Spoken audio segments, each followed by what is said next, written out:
السلام علیکم ورحمۃ اللہ وبرکاتہ۔ آج میں آپ لوگوں کو ایک ایسا عمل پیارے آقا محمد مصطفیٰ احمد مجتبیٰ صلی اللہ علیہ وسلم کا بتایا ہوا بتانے جا رہا ہوں، جس عمل کو، جس سنت کو فالو کرنے سے آپ کو دنیا کے اور آخرت کے بہت بڑے بڑے فائدے حاصل ہوں گے۔ آج ہر گھر کا مسئلہ ہے کہ یار محبت نہیں ہے آپس میں۔ اللہ کے نبی کی اس سنت پر، اللہ کے نبی کے بتائے ہوئے اس عمل کو فالو کرنے سے آپس کی محبتیں پیدا ہوں گی، گھروں میں خیر و برکت آئے گی، اندر سے تکبر نکلے گا، تواضع پیدا ہوگی، مسلمانوں کے بیچ اتحاد اور اتفاق پیدا ہوگا اور جنت میں اونچا مقام حاصل ہوگا۔ آج میں وہ عمل آپ لوگوں کو بتانے جا رہا ہوں جس کو کہا جاتا ہے سلام۔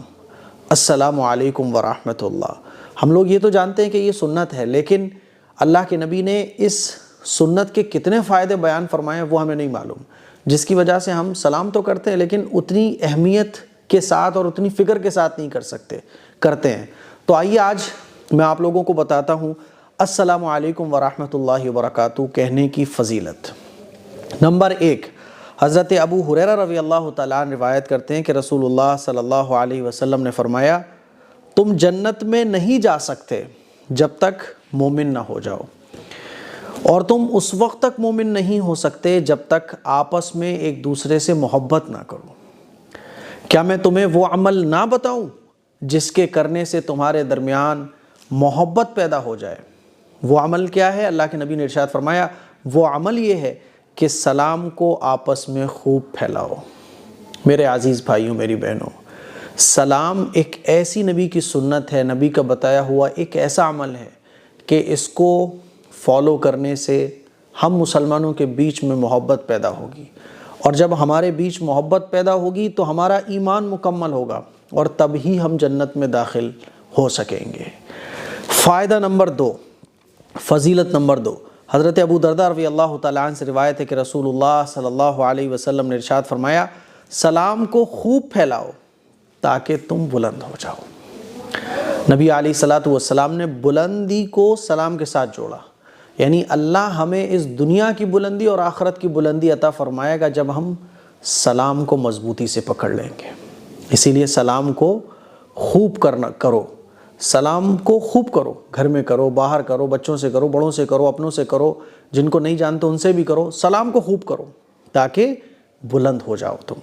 حدیث نمبر 3، فضیلت نمبر 3، حضرت ابن مسعود رضی اللہ تعالیٰ عنہ روایت کرتے ہیں کہ رسول اللہ صلی اللہ علیہ وسلم نے ارشاد فرمایا، قیامت کی علامات میں سے ایک علامت یہ ہے کہ ایک شخص دوسرے شخص کو صرف جان پہچان کی بنیاد پر سلام کرے، جان پہچان والوں کو سلام کیا جائے۔ آج آپ دیکھیں کہ یہ قیامت کی نشانی ہم لوگوں نے سلام نہ کر کے لا کر رکھ دی ہے۔ ہم لوگ جو ہے نا، اب تو جان پہچان والوں کو بھی نہ کے برابر کرتے ہیں۔ سلام بالکل ہماری زندگی سے ختم ہو گیا ہے، تو سلام کو عام کیجئے۔ حدیث نمبر 4، حضرت ابو امامہ رضی اللہ تعالیٰ عنہ روایت کرتے ہیں کہ رسول اللہ صلی اللہ علیہ وسلم نے ارشاد فرمایا، لوگوں میں اللہ تعالیٰ کے قرب کا زیادہ مستحق وہ ہے جو سلام کرنے میں پہل کرے۔ یعنی اللہ کا اگر ہم قرب چاہتے ہیں نا، کہ اللہ کا قرب ہمیں حاصل ہو، تو سلام میں پہل کرنے والا جو شخص ہے وہ اللہ کا قرب حاصل کر لیتا ہے۔ کیا آپ نے کبھی سلام میں پہل کی ہے کہ نہیں اس سے پہلے میں سلام کر دوں؟ ہمارا تو مزاج یہ بن چکا ہے کہ اگر ہم بڑے ہیں تو چھوٹوں سے امید رکھتے ہیں کہ یہ ہمیں سلام کرے گا، یا پوزیشن میں بڑے ہیں تو سوچتے ہیں کہ یہ ہمیں سلام کرے گا۔ سلام میں پہل کرنے والا اللہ کا قرب حاصل کرنے کا مستحق ہوتا ہے۔ 5ویں فضیلت، حضرت عبداللہ رضی اللہ تعالیٰ عنہ سے روایت ہے کہ نبی کریم صلی اللہ علیہ وسلم نے ارشاد فرمایا، سلام میں پہل کرنے والا تکبر سے بری ہے۔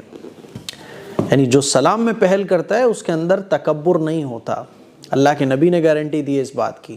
تو اگر آپ چاہتے ہو کہ آپ تکبر سے بری ہو جاؤ اور میرے پاس پروف ہو کہ اے اللہ آخرت کے میدان میں کہہ سکوں اے اللہ میرے اندر تکبر نہیں تھا، سلام میں پہل کرنا شروع کرو۔ 6ٹھی فضیلت، 6ٹھا فائدہ، حضرت انس رضی اللہ تعالیٰ عنہ فرماتے ہیں کہ مجھے رسول اللہ صلی اللہ علیہ وسلم نے ارشاد فرمایا، میرے پیارے بیٹے، جب تم اپنے گھر میں داخل ہو تو گھر والوں کو سلام کرو، یہ تمہارے لیے اور تمہارے گھر والوں کے لیے برکت کا سبب ہے۔ ہم نے برکت کا سبب کس کو سمجھا؟ تعویذ لا کے گاڑو، کیلیں گڑواؤ، ہے نا، ہری مرچیں نیبو گھر کے باہر لٹکواؤ، اور مولانا سے سورہ بقرہ پڑھواؤ، ہے نا۔ اللہ کے نبی نے کیا فرمایا کہ گھر والوں کو سلام کرو، یہ گھر والوں کے لیے بھی اور تمہارے لیے بھی برکت کا سبب ہے۔ کیا آپ اپنی بیوی کو سلام کر رہے ہو گھر میں داخل ہوتے وقت؟ اپنے بچوں کو گھر میں داخل ہوتے وقت سلام کر رہے ہو؟ نہیں کر رہے، شروع کرو نا۔ اللہ کے نبی کی مبارک زبان سے نکلے ہوئے الفاظ ہے کہ برکت آئے گی، اسی لیے فالو کرو سلام کو، آج سے ہی سلام کرنا شروع کر دو۔ حدیث نمبر 7، فضیلت نمبر 7، حضرت قتادہ رضی اللہ تعالیٰ عنہ سے روایت ہے کہ نبی کریم صلی اللہ علیہ وسلم نے ارشاد فرمایا، جب تم کسی گھر میں داخل ہو تو اس گھر والوں کو سلام کرو، اور جب گھر سے باہر جانے لگو تو گھر والوں سے سلام کے ساتھ رخصت ہو۔ تو جب جانا ہے کسی کے گھر تب بھی سلام کرنا ہے، اور جب وہاں سے رخصت ہونا ہے تب بھی سلام کرنا ہے۔ اللہ حافظ کا رواج ہو گیا ہے، اللہ حافظ ٹھیک ہے کہنا جائز ہے، لیکن سلام کے بعد آپ سلام پہلے کرو، السلام علیکم، اللہ حافظ، پھر اللہ حافظ کہو، جو چاہیں وہ دعائیں دو، لیکن سلام پہلے۔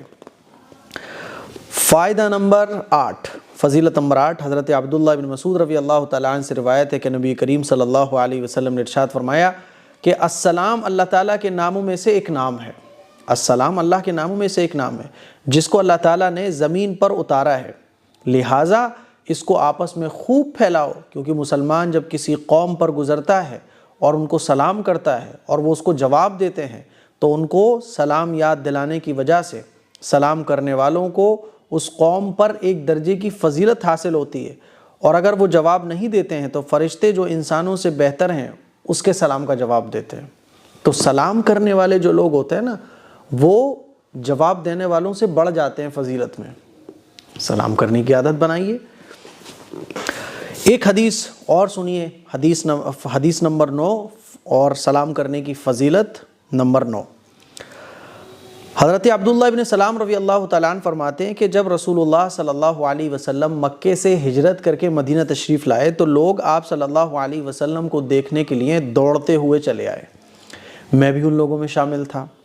میں نے آپ صلی اللہ علیہ وسلم کے چہرے انور کو غور سے دیکھا اور نبوت کی جو علامتیں ہیں، نبوت کے جو آثار ہیں، ان کو تلاش کرنے کی کوشش کی، تو حضور کا مبارک چہرہ دیکھ کر مجھے یقین ہو گیا کہ یہ کسی جھوٹے نبی کا چہرہ نہیں ہے، بلکہ یہ نبی صادق کا چہرہ ہے۔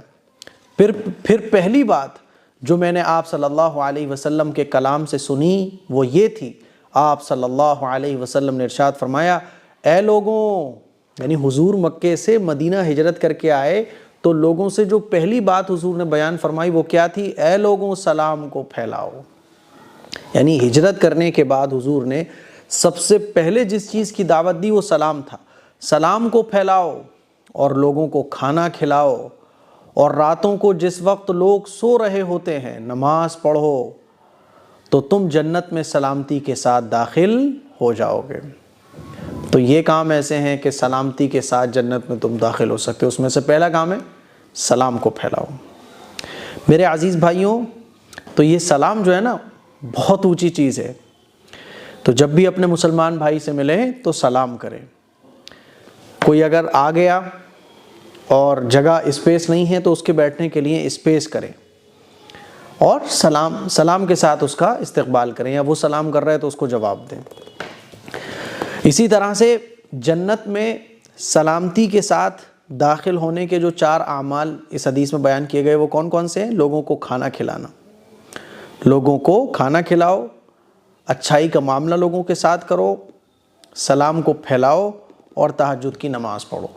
تو میرے عزیز بھائیوں، میری بہنوں، یہ السلام علیکم ورحمۃ اللہ کہنے کی فضیلت تھی جو میں نے آپ لوگوں کے سامنے احادیث مبارکہ کی روشنی میں رکھی، تاکہ ہمیں اور آپ کو سلام کی اہمیت اور فضیلت پتہ چل سکے اور ہم سلام کو مس نہ کریں۔ میں سمجھتا ہوں کہ اگر صرف ہم سلام پر عمل کرنا شروع کر دیں تو ہمیں تعویذوں کی ضرورت نہیں پڑے گی، گھروں میں کیلے ٹھوکنے کی ضرورت نہیں پڑے گی، کیونکہ السلام علیکم ورحمۃ اللہ وبرکاتہ یہ نبی علیہ الصلوۃ والسلام کی ایسی مبارک سنت ہے کہ اس مبارک سنت کے اندر دنیا کے بھی بے شمار فائدے ہیں، آخرت کے بھی بے شمار فائدے ہیں۔ آپ سلام کرنا شروع کرو، آج سے سلام کو عام کرنا شروع کرو، آپ خیر و برکت بھی آئے گی، سلامتی بھی حاصل ہوگی، آخرت میں اونچے مقام بھی حاصل ہوں گے، آپس میں محبت بھی بڑھے گی، گھر میں برکتیں بھی داخل ہوں گی، اندر کا تکبر بھی ختم ہوگا، سلام کرنے والا اللہ کا قرب بھی حاصل کر لیتا ہے، اتنی ساری فضیلتیں آپ کو حاصل ہوں گی۔ گھروں میں کیلیں، تعویذ، اینٹوں کے نیچے تعویذ، نقشے، کسی کی ضرورت نہیں پڑے گی آپ کو۔ تو آج سے سلام کرنا شروع کیجئے۔ السلام علیکم ورحمۃ اللہ وبرکاتہ۔